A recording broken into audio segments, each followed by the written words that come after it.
Relation देखो ये काफी कुछ आपने 11th में पढ़ा हुआ है। रिलेशन क्या होता है बेसिकली? रिलेशन, अगर R is any relation then relation is a subset of A cross B। ये हमने पढ़ा है।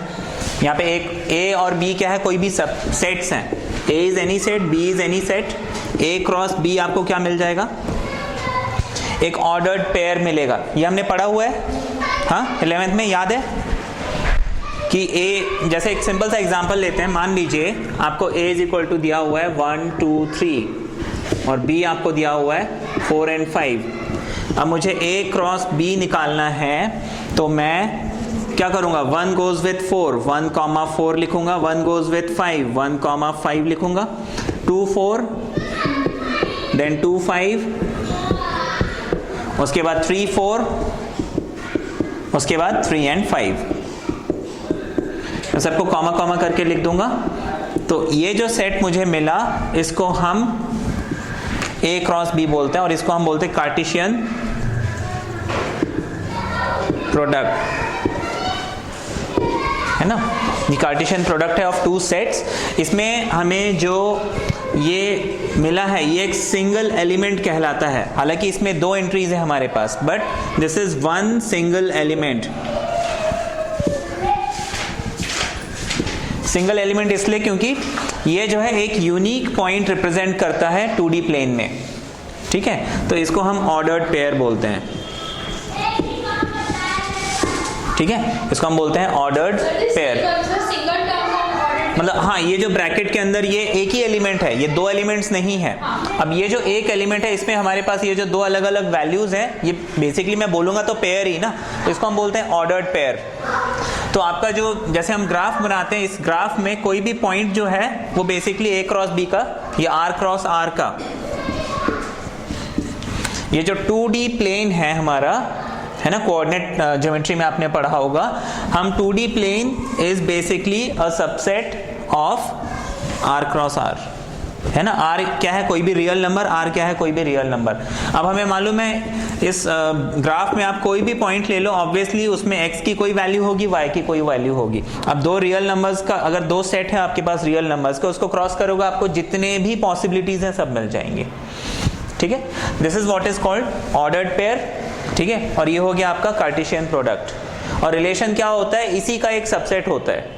जैसे मैंने इसमें से ये 3 एलिमेंट्स ले लिए, इसको मैं रिलेशन बोल सकता हूं, या फिर इसमें ये 2 एलिमेंट्स ले लिए, ये कोई एक रिलेशन हो सकता है ना। रिलेशन, उसमें क्या रूल है वो मैं निकाल सकता हूं, ठीक है। अभी रिलेशन समझने के लिए, जैसे रिलेशन हमारा जनरल आपने पढ़ा है, जनरली हम रिलेशन मतलब क्या समझते हैं? 2 के बीच में क्या लिंक है? मदर फादर फ्रेंड, है ना। मान लीजिए हमारे पास लेट्स से एक सेट है A, जहां पे है हमारे पास राम श्याम, ठीक है। और एक सेट B है जहां पे है रवि एंड लेट्स से कुछ और नाम ले लेते हैं,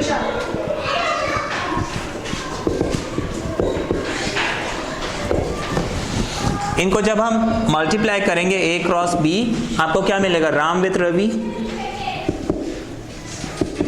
ठीक है। राम विथ कौशिक,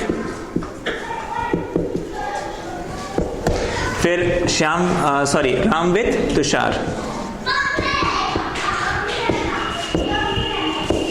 अच्छा, फिर श्याम एंड रवि, फिर आ जाएगा Shyam and Kaushik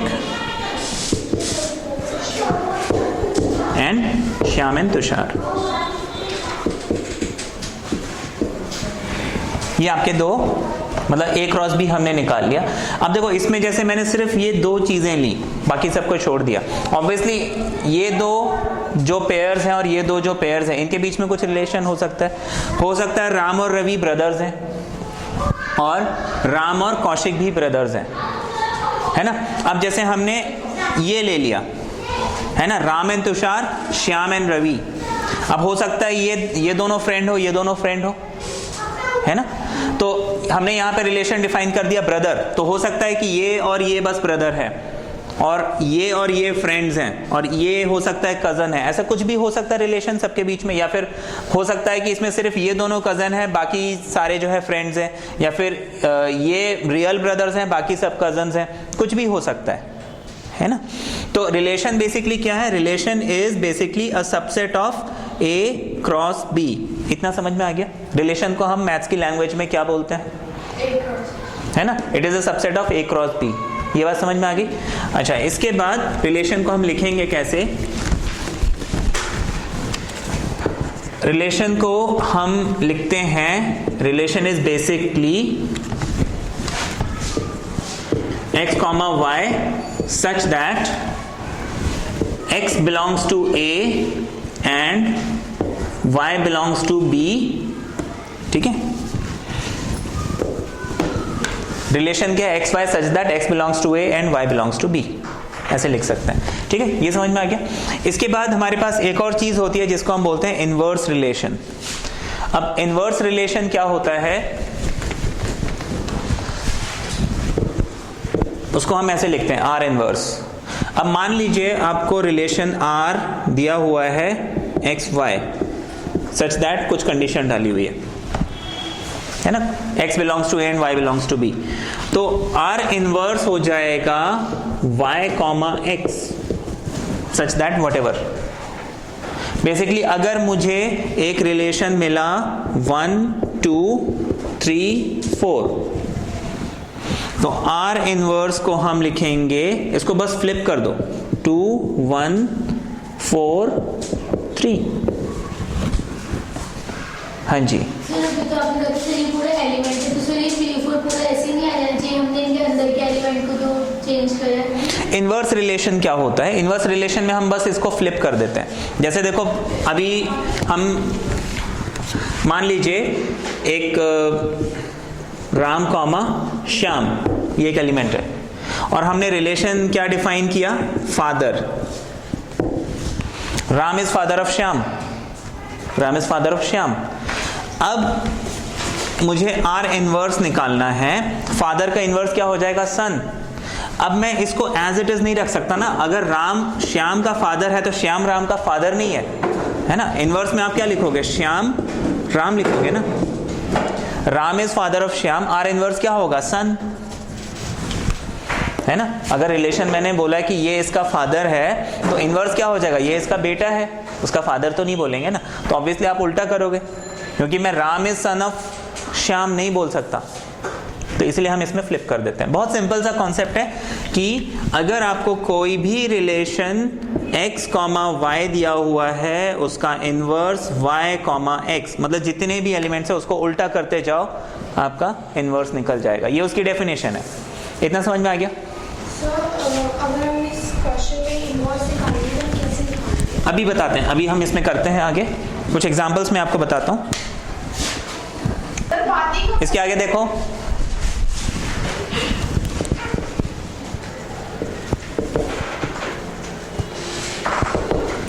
types of relation. ये टाइप्स मुझे बस याद रखने हैं। अगर देखा जाए तो ये चैप्टर इजी बहुत है, आपको सिर्फ ये जो टाइप्स है ना इसको ध्यान में रखना है।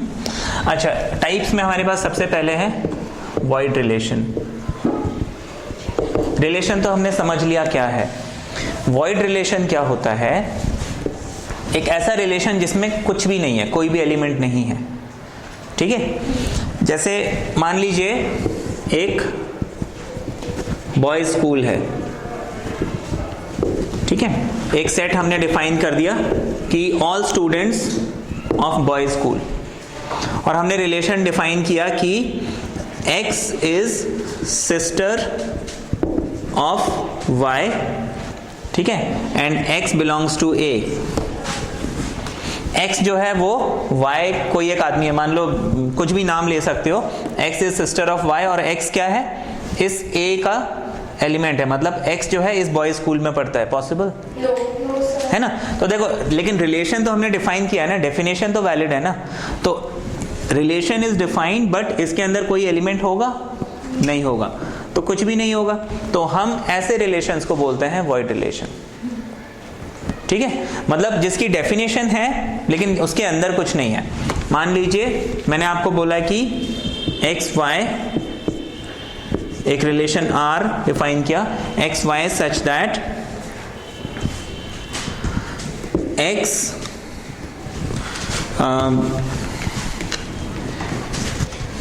वाई सच दैट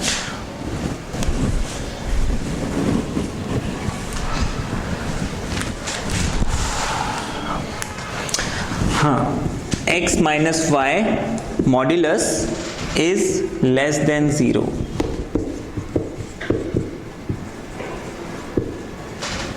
है ना, रियल नंबर को हम खाली r लिख सकते हैं, बट ये r में, अच्छा इसको n लिख लेते हैं, नेचुरल नंबर। ठीक है, एक रिलेशन मैंने डिफाइन किया x y such that modulus of x minus y is less than 0 और x y दोनों क्या है, नेचुरल नंबर है। पॉसिबल? एक्स, देखो दो नंबर्स को मैं नेचुरल नंबर से कोई भी दो नंबर निकाल के माइनस करूंगा, उसका जब मॉड लूंगा मुझे क्या मिल जाएगा, लेकिन मुझे क्या चाहिए, क्या ये रिलेशन में कोई एलिमेंट हो सकता है? क्या है ये? Void relation. इतना समझ में आ गया? फिर वॉइड रिलेशन के बाद हमारे पास नेक्स्ट है universal.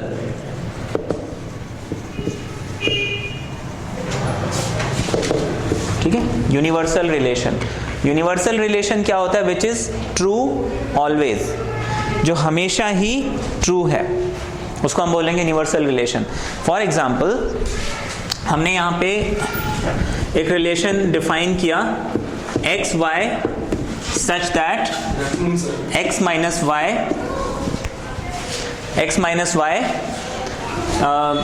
Modulus of x minus y is greater than equal to 0। ये हमने डिफाइन किया है। ठीक है, और यहाँ पे एक्स वाई क्या है, नेचुरल नंबर। ठीक है, अब modulus of x minus y greater than equal to 0 possible? ये हमेशा ही किसी भी नंबर के लिए ट्रू है। क्या कोई ऐसा नंबर हम ढूंढ सकते हैं जिसके लिए रिलेशन फॉल्स हो जाए? It is true for all numbers, है ना।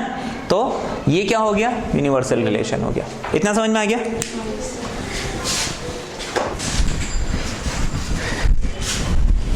नेक्स्ट रिलेशन है हमारे पास आइडेंटिटी।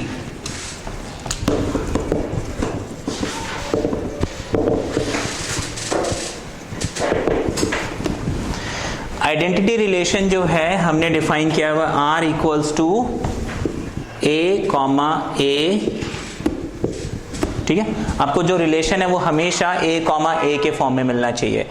ठीक है, और कुछ भी नहीं मिलना चाहिए। जैसे आपको दोनों, हाँ, यहाँ पे अगर आपको एक रिलेशन दिया हुआ है 1,1 2,2 तो ये आइडेंटिटी रिलेशन है। लेकिन अगर एक रिलेशन दे दिया आपको 1,1 एंड 2,2 एंड 1,2, इसको मैं आइडेंटिटी नहीं बोल सकता। ये बात समझ में आ गई? आपके पास दो, मतलब जो भी पेयर्स हैं उसमें सिमिलर एलिमेंट्स होने चाहिए और कुछ भी नहीं होना चाहिए। ठीक है, तभी हम उसको बोलेंगे आइडेंटिटी रिलेशन। क्लियर है ये? आइडेंटिटी तो समझ में आ गया। अब आगे हमारे पास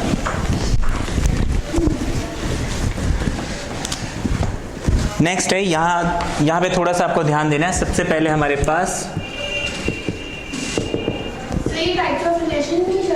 हाँ जी, रिफ्लेक्सिव रिलेशन है ना। ऐसा रिलेशन जो अपने ऊपर ही रिफ्लेक्ट करे उसको हम रिफ्लेक्सिव रिलेशन बोलते हैं। अगर आपको कोई रिलेशन विथ इटसेल्फ मिल रहा है, मतलब ए ए,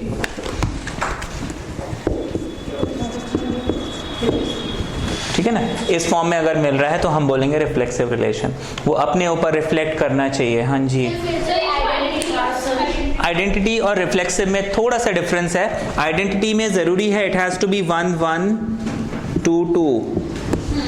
रिफ्लेक्सिव में it can be 1 1 1 2 2 2।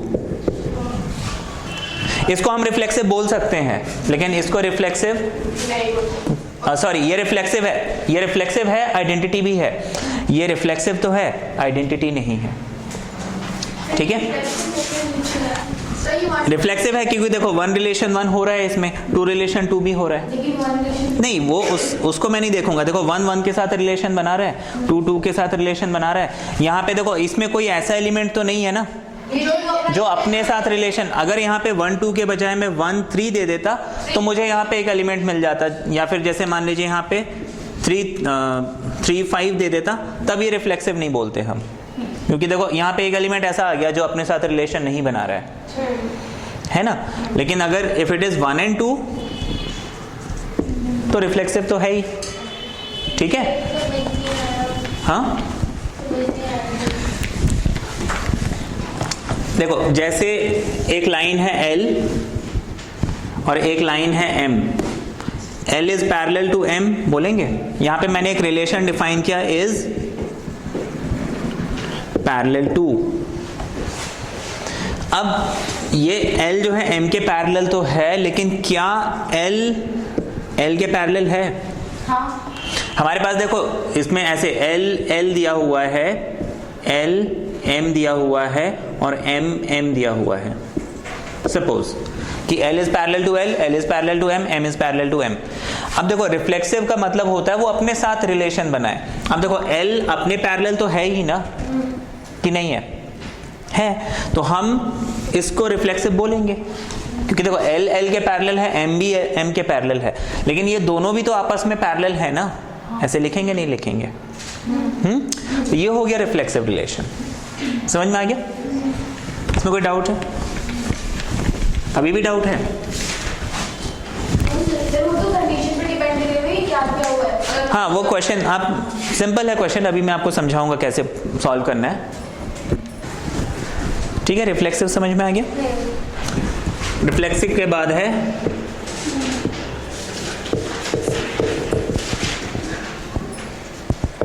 Symmetric relation. Symmetric देखो सिमेट्री वर्ड से बना है, सिमेट्री मतलब सिमिलर, है ना। अब देखो ये दो हाफ सिमिलर नहीं है, लेकिन वहीं पे अगर मैं इसको ऐसे करूंगा तो ये दो हाफ समवॉट सिमिलर है ना। अब जैसे मान लीजिए ये एक सर्कल है, इस सर्कल को अगर मैं एग्जैक्टली सेंटर से कट करता हूं तो ये दोनों हाफ सिमिलर मिलेंगे, लेकिन अगर मैं इसको एग्जैक्टली सेंटर से कट नहीं करके कॉर्ड से कट करता हूं किसी दूसरे कॉर्ड से, देन नॉट सिमिलर, है ना। ये हिस्सा और ये हिस्सा दोनों डिफरेंट है। तो उसी पे सिमेट्रिक रिलेशन बना है कि ये अगर इसके सिमिलर है तो ये भी इसके सिमिलर हो, है ना। जैसे सर्कल में अगर ये इसका सिमिलर है तो ये भी इसका सिमिलर है। सिमेट्रिक रिलेशन में सिंपल सी बात है, if A relation B then B relation A होना चाहिए। अगर रिलेशन में ए बी है तो बी ए भी होना चाहिए, तब हम बोलेंगे सिमेट्रिक, ठीक है। ए बी और बी ए दोनों हैं तो हम बोलेंगे symmetric, otherwise they are not symmetric. जैसे इज पैरेलल टू,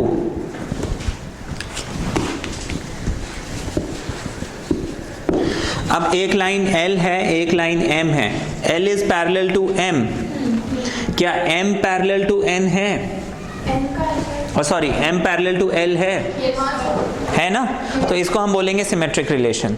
ये समझ में आया? तो सर इसमें और रिफ्लेक्सिव में क्या अंतर है? इसमें और रिफ्लेक्सिव में ये अंतर है कि यहाँ पे हमें दो चीजें चाहिए, L और M, जबकि सिमेट्रिक में हमारे पास एक ही लाइन थी L।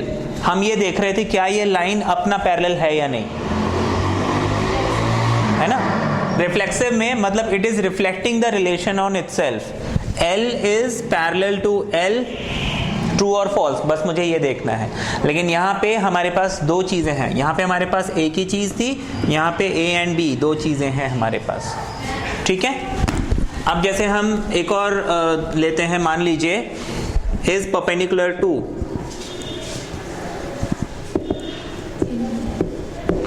अब अगर एक line L perpendicular to M है तो क्या M परपेंडिकुलर टू L होगा?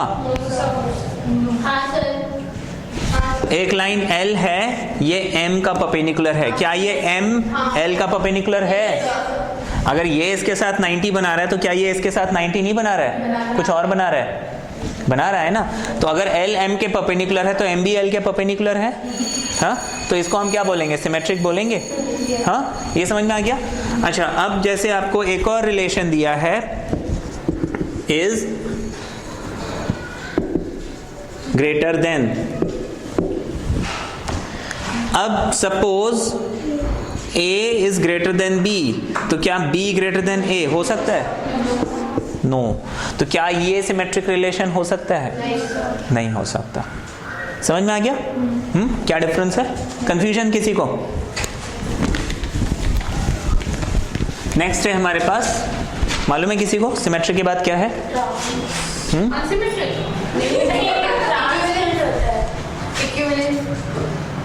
इक्विवेलेंस बाद में है।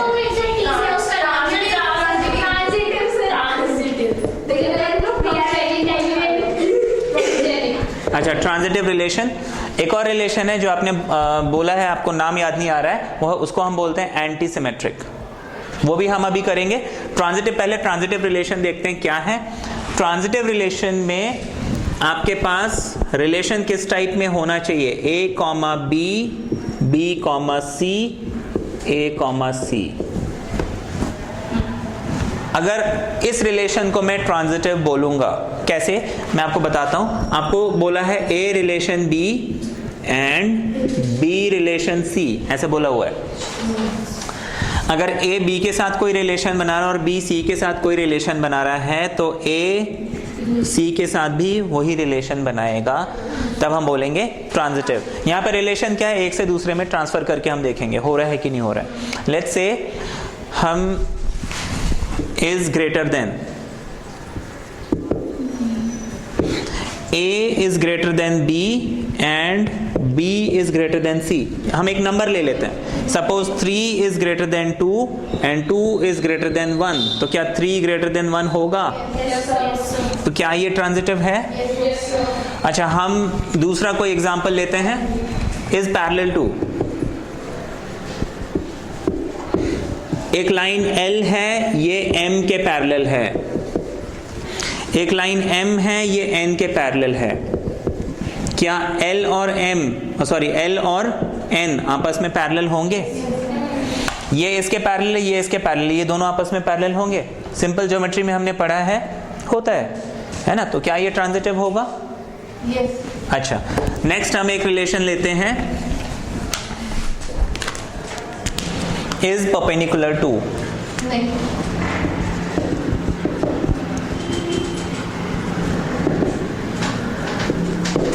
is perpendicular to। अब मैंने बोला कि एक लाइन L है perpendicular to M, ये एक लाइन है L, ये perpendicular to M है, और एक लाइन है M, वो perpendicular to N है। ये जो M है ये किसी और एक लाइन N का परपेंडिकुलर है। क्या L परपेंडिकुलर टू N होगा? देखो, ये L का लाइन ऑफ एक्शन ये है, N का लाइन ऑफ एक्शन ये है, ये दोनों आपस में पैरेलल बन जाएंगे, परपेंडिकुलर नहीं बनेंगे। तो is perpendicular two is not transitive. समझ में आ गया? हाँ, कंफ्यूजन? नो?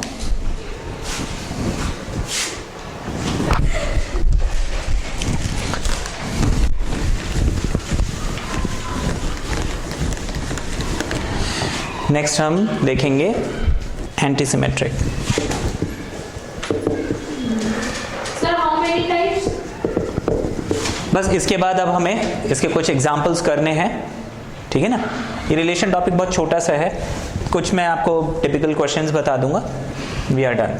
अच्छा, एंटीसिमेट्रिक क्या होता है? एंटीसिमेट्रिक इज, आपको बोला है A relation B and B relation A, ये तो हो गया सिमेट्रिक। अगर ये आपको इंप्लाई करता है कि ए इज इक्वल टू बी, तो हम बोलते हैं एंटीसिमेट्रिक। सिमेट्रिक में क्या होता है? A relation B and B relation A, वो सिमेट्रिक है। लेकिन यहाँ पे अगर A relation B and B relation A तभी पॉसिबल है जब a is equal to b है, अदरवाइज नहीं है। तो हम उसको क्या बोलेंगे? एंटीसिमेट्रिक। अच्छा, जो आइडेंटिटी रिलेशन है, हमने क्या पढ़ा था? a के साथ रिलेशन बनाता है, b के साथ, और a b आपस में नहीं बनाते हैं। तो आइडेंटिटी रिलेशन जो है इसको हम एंटीसिमेट्रिक रिलेशन बोल सकते हैं। एक एग्जांपल लेते हैं। आपको मैंने बोला है कि जैसे एक रिलेशन डिफाइन किया, x डिवाइड्स y, है ना? एक मैंने रिलेशन डिफाइन किया, x divides y and both x and y are natural numbers. Both x and y are natural numbers. अब नेचुरल नंबर में x relation y and y relation x हो सकता है। जैसे देखो 2 डिवाइड्स 4, तो 4 डिवाइड्स 2 कर सकता है।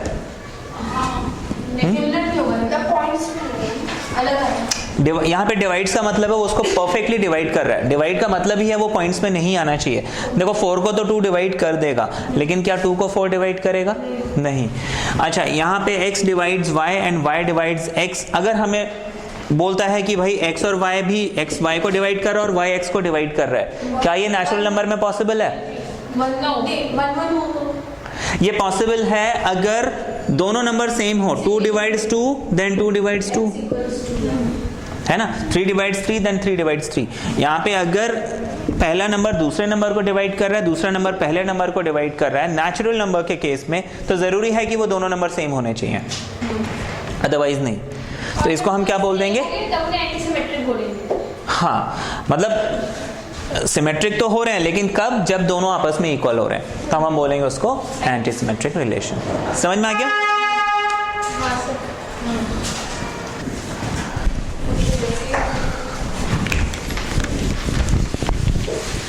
आपको सपोज एक क्वेश्चन दिया हुआ है, रिलेशन R इक्वल्स टू 1 1 2 2 3 3 1 2 2 3। आपको यहाँ पे चेक करना है कि ये रिफ्लेक्सिव है, ट्रांजिटिव है, सिमेट्रिक है या नहीं। अच्छा, रिफ्लेक्सिव के लिए देखो 1 रिलेशन 1 हो रहा है, 2 रिलेशन 2 हो रहा है, 3 रिलेशन 3 हो रहा है। क्या यहाँ पे और कोई नंबर है 1 2 3 के अलावा? और कोई नंबर है? नहीं है, तो इट इज रिफ्लेक्सिव। अच्छा, सिमेट्रिक, अगर 1 रिलेशन 2 हो रहा है तो 2 रिलेशन 1 हो रहा है। अच्छा, ट्रांजिटिव,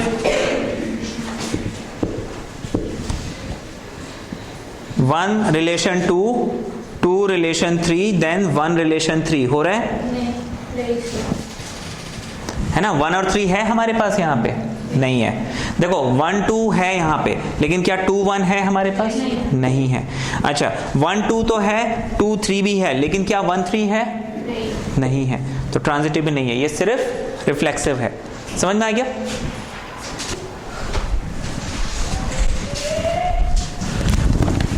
कुछ और एग्जाम्पल हम देखते हैं। आपको एक रिलेशन दिया हुआ है, लेट्स से R1, एक रिलेशन दिया है 1 plus AB is greater than 0। एक रिलेशन हमने डिफाइन किया हुआ है AB such that 1 plus AB greater than 0, AB belongs to R। यहाँ पे R क्या है? Set of all real numbers. आपको यहाँ पे चेक करना है कि ये ट्रांजिटिव है कि नहीं, सिमेट्रिक है कि नहीं, रिफ्लेक्सिव है कि नहीं। अब देखो, हम सबसे पहले इसमें सीक्वेंस में चलते हैं। रिफ्लेक्सिव के लिए हम देखेंगे A मुझे देखना है क्या A ग्रेटर देन 0 है। अब A क्या हो जाएगा? 1 प्लस A इंटू B की जगह मैं A लिख लूंगा, क्या मिल जाएगा? 1 प्लस A स्क्वायर। क्या ये ग्रेटर देन 0 होगा? हमेशा, because square of any number can not be negative. कोई भी रियल नंबर का स्क्वायर नेगेटिव हो सकता है? नहीं। तो ऑब्वियसली इसकी मतलब कम से कम वैल्यू 0 हो सकती है, उससे कम नहीं हो सकती, है ना। तो वन इज ऑलवेज, तो हमारे पास क्या बच जाएगा, 1 + 0 इज ग्रेटर देन 0, ट्रू। मतलब ये रिफ्लेक्सिव तो है।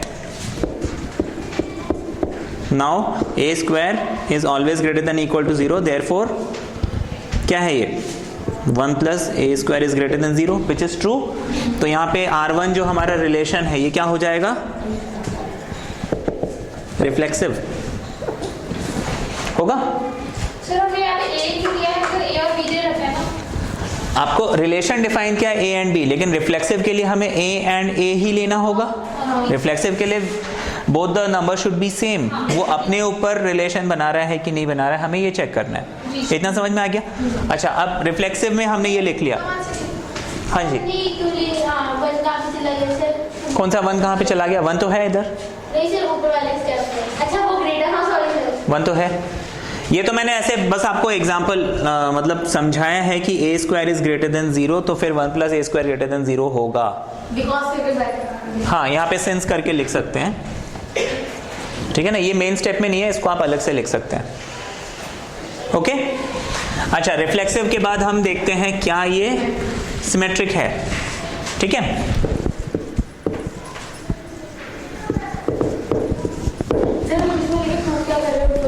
हमें चेक करना है कि क्या ये रिलेशन रिफ्लेक्सिव है, क्या ये रिलेशन सिमेट्रिक है, क्या ये रिलेशन ट्रांजिटिव है, चेक करना है।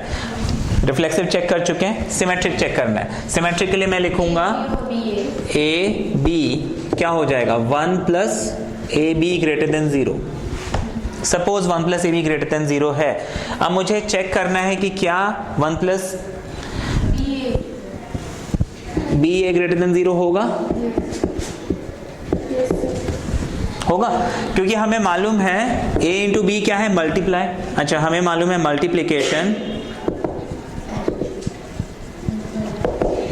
Is commutative. Suppose 1 + ab greater than 0 है, तो क्या 1 + ba ग्रेटर देन 0 होगा। हम वो सिचुएशन नहीं लेंगे कि इसमें ये नेगेटिव हो गया या वो पॉजिटिव हो गया। अगर 1 + ab ग्रेटर देन 0 है, if this condition is true, is the other way round true. अगर 1 + ab ग्रेटर देन 0 है, तो क्या 1 + ba भी ग्रेटर देन 0 होगा, आपको ये चेक करना है, होगा। अच्छा, तो 1 + ba इज ग्रेटर देन 0 क्योंकि मल्टीप्लिकेशन इज कम्यूटेटिव।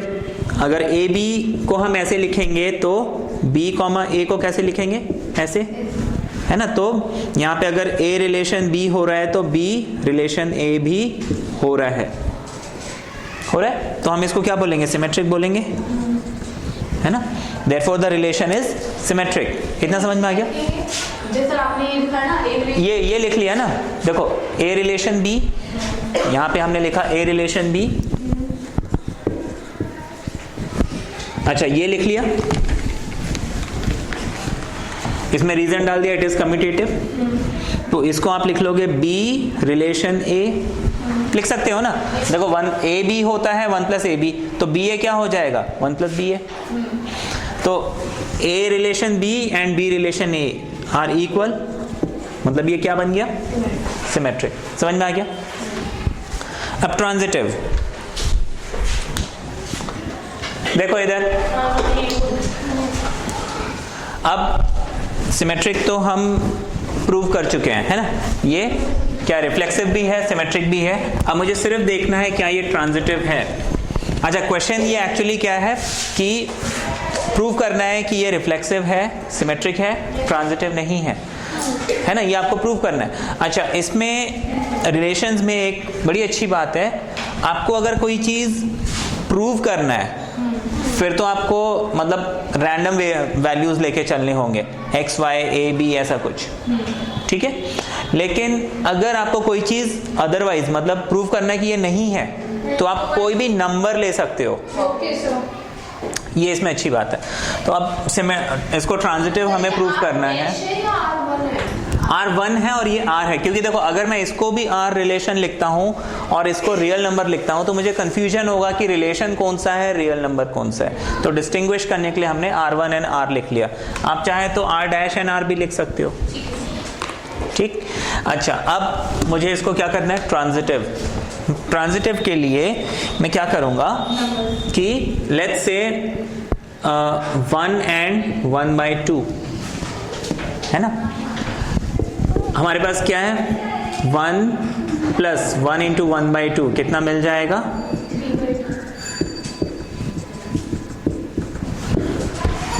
और हम एक नंबर ले लेते हैं 1/2 and -1, ठीक है। 1/2 and -1 ये हो जाएगा 1 प्लस 1/2 इंटू -1,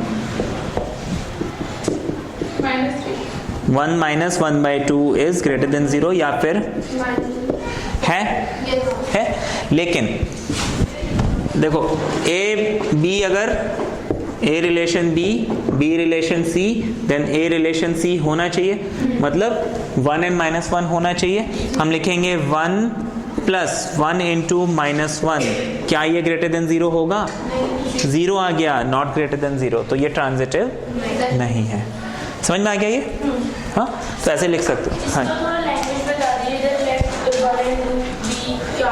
नहीं यहाँ पे आप लिख लोगे कि ट्रांजिटिव के लिए वी नो दैट, या फिर हम लिख लेंगे 1 2 इज इक्वल टू, आप ऐसे लिखोगे 1 2 इज इक्वल टू, ये लिख लोगे, पूरा सॉल्व करके दिखा दोगे।